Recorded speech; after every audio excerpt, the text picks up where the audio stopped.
Assalamualaikum warahmatullahi wabarakatuh.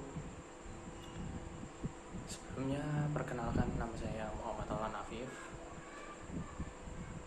Pada kesempatan ini dan pada video kali ini, saya Muhammad Aulan Afif, mahasiswa Prodi Manajemen Pendidikan Islam, membuat video untuk memenuhi tugas dari dosen, yaitu Ibu Eli, dari mata kuliah Pendidikan Multikultural.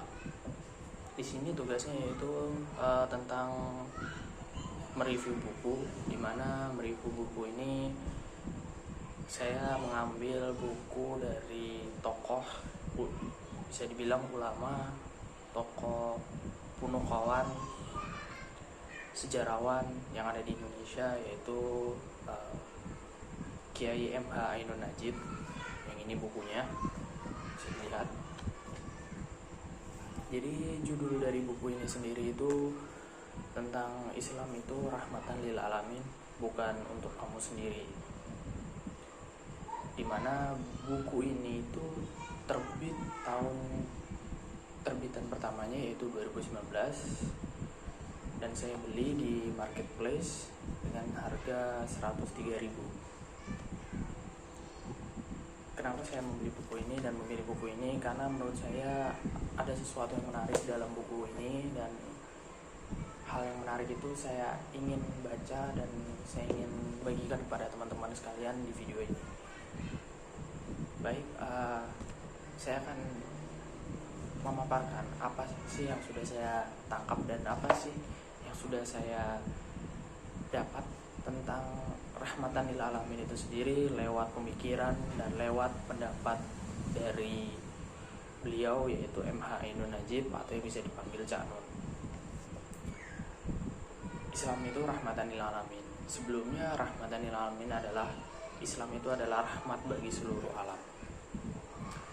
Di sini beliau menjelaskan tentang soal rahmatan lil alamin ini perlu kita detailkan lagi, yaitu rahmat itu beda dengan berkah. Berkah itu adalah anugerah khusus yang diberikan pada manusia karena sudah bekerja sangat serius dengan sungguh-sungguh untuk manusia seperti itu. Allah memberikan rahmat sebagai berkah. Makanya kalimat salam yang kita pakai adalah Assalamualaikum warahmatullahi wabarakatuh. Salam adalah salah satu metode untuk mentransformasikan rahmat menjadi berkah. Rahmat itu tidak pilih kasih. Itu adalah bukti keadilan Tuhan yang sangat luar biasa. Apalagi kalau lil alamin. Tapi memang rahmat itu harus lil alamin. Dan lil alamin itu memang harus rahmat. Artinya tidak ada pilih kasih, semuanya harus diberi rahmat. Orang mencuri tetap diberi rahmat. Orang korupsi diberi rahmat. Apa saja dan siapa saja tetap diberi rahmat.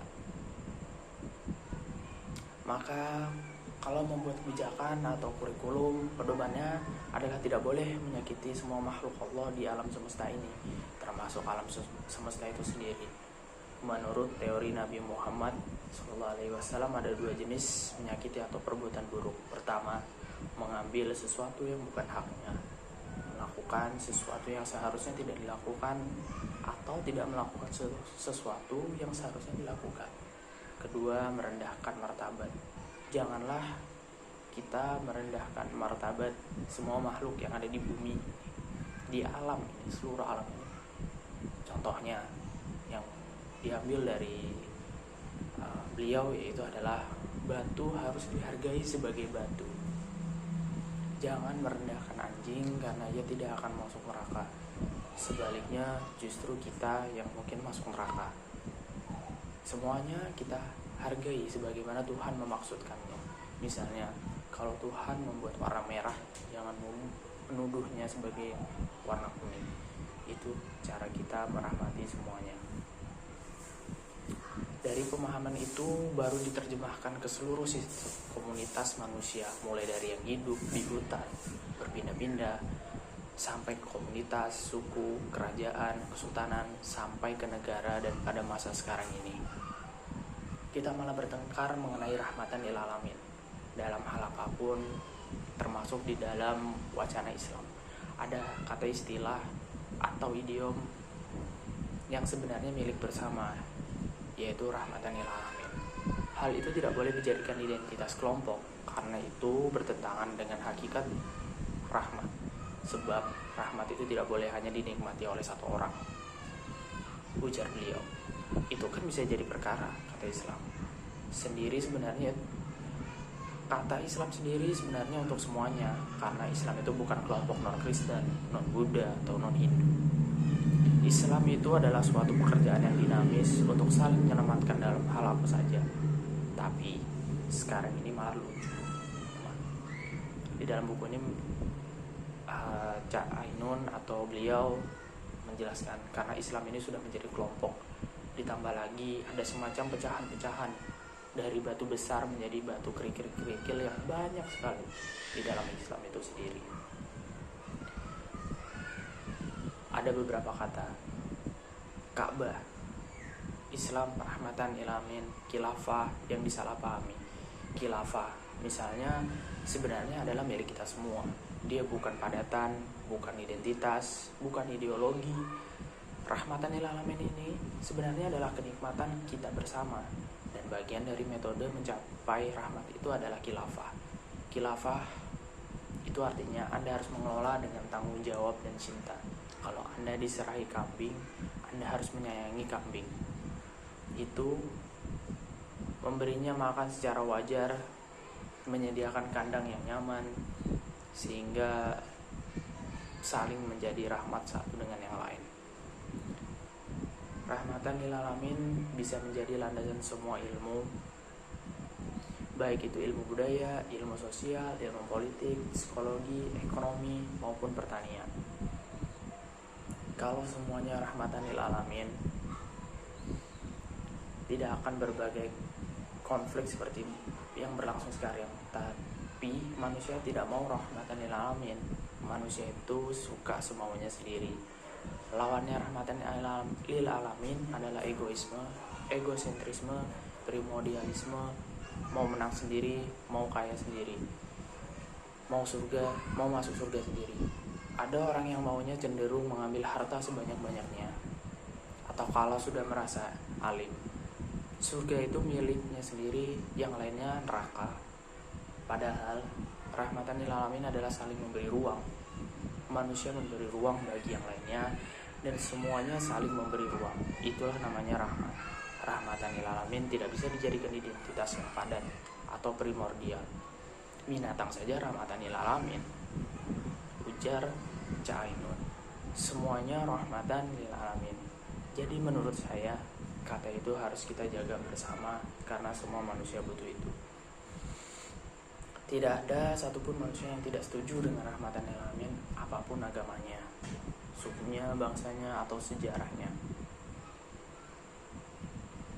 Cak Ainun sendiri itu menerapkan rahmatan lil alamin pada beliau, kehidupan beliau.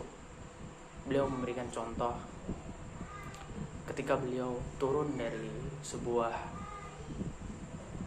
bandara.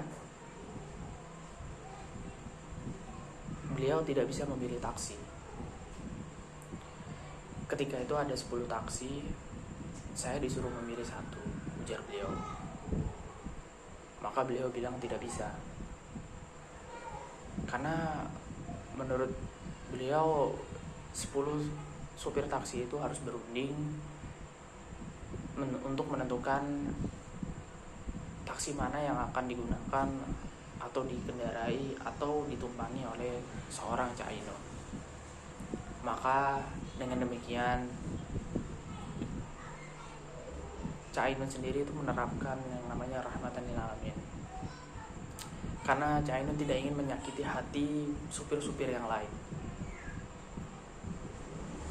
Jika Cak Ainun itu sendiri tidak menggunakan cara seperti itu, maka beliau sendiri telah menentang rahmatan lil alamin. Dalam segala hal selalu mencari cara agar maslahatnya setinggi mungkin, ujar beliau. Sementara mudaratnya serendah mungkin. Karena dalam lil alamin itu ada kata alamin, merupakan bentuk jamak dari Tuhan, dari alam. Anda alam, saya alam, manusia alam, malaikat juga alam. Semua yang selain Tuhan itu alam. Tapi sekarang ini ada orang-orang yang mau menangis sendiri, mau kaya sendiri, mau masuk surga sendiri, mau unggul sendiri, mau hebat sendiri, sehingga semua direkrut, semua dijual, dijadikan brand supaya terlihat hebat dari orang lain.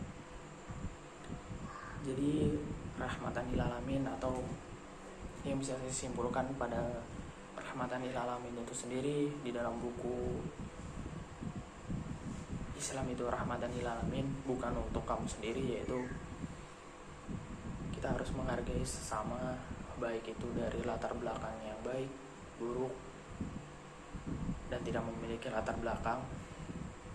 Menurut saya apa yang disampaikan oleh beliau, yaitu MH Ainun Najib atau Cak Ainun, itu sangat-sangatlah mengena di dalam diri saya sendiri. Mungkin saya masih jauh dari kata menerapkan rahmatan lil alamin itu sendiri, atau Islam itu rahmatan lil alamin. Mungkin itu saja yang bisa saya sampaikan untuk penyampaian atau isi dari review dari buku Islam itu rahmatan lil alamin bukan untuk kamu sendiri, karangan MH Ainun Najib. Ini bisa kalian dapatkan di marketplace yang sering kalian gunakan. Mungkin itu saja, kurang lebihnya mohon maaf. Wassalamualaikum warahmatullahi wabarakatuh.